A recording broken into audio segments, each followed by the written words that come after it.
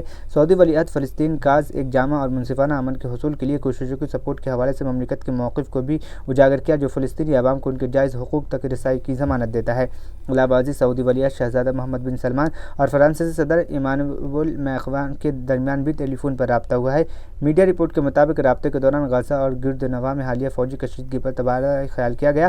ولی عہد نے فوجی کارروائی کو روکنے کے طریقوں پر تبادلہ خیال کرنے کی ضرورت پر زور دیا، جس میں معصوم افراد کی جانیں گئی ہیں۔ انہوں نے صورتحال کو پرسکون کرنے، جاری کشیدگی کو روکنے، بین الاقوامی قوانین کا احترام کرنے اور غزہ کا محاصرہ ختم کرنے سمیت استحکام کی واپسی کے لیے فلسطینی عوام کو ان کے جائز حقوق کے حصول، منصفانہ اور دیرپا امن کو یقینی بنانے کے لیے کام کرنے کی خواہش کا اعادہ کیا ہے۔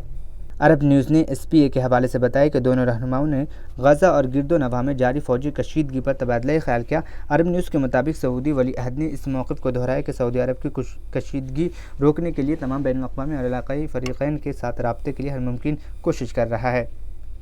انہوں نے شہریوں کو نشانہ بنانے اور معصوم جانیں لینے کو مسترد کرنے کی سعودی موقف اور بین الاقوامی انسانی قانون کے اصولوں کو مد نظر رکھنے کی ضرورت پر زور دیتے ہوئے غزہ پٹی میں انسانی حالات کی سنگینی پر گہری تشویش کا اظہار کیا۔ سعودی وزیر خارجہ شہزادہ فیصل بن فرحان نے بدھ کو قاہرہ میں اسرائیل اور حماس کے درمیان جنگ پر عرب لیگ کے ایک غیر معمولی اجلاس میں شرکت کی۔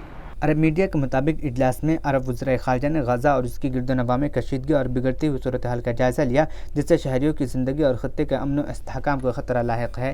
وزرائے خارجہ نے غزہ پٹی میں شہریوں کو تحفظ اور امدادی سامان کی مسلسل ترسیل کو یقینی بنانے کی حکمت عملی پر بتا تبادلہ خیال کیا۔ اجلاس میں غزہ میں جنگ بندی کرانے کے لیے تمام علاقائی و بین الاقوامی فریقین کے ساتھ رابطوں کی ہر ممکن کوششیں بھی زیر بحث آئی۔ علاوہ ازیں بین الاقوامی انسانی قانون کی پاسداری اور شہریوں کو حملہ کا نشانہ نہ بنائے جانے پر بھی بات چیت کی گئی۔ عرب لیگ کے سیکریٹری جنرل احمد ابو الغیث نے بتایا کہ اجلاس سے خطاب میں جنگ روکنے اور شدید حملے بند کرنے کا مطالبہ کیا تاکہ صورتحال اس حد تک خطرناک نہ ہو جائے کہ خطے کے استحکام کو خطرہ لاحق ہو جائے۔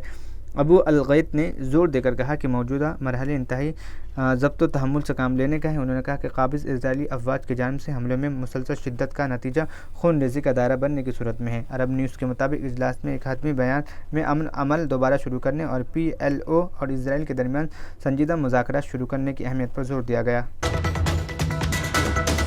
آخر میں سرخیاں ایک بار پھر۔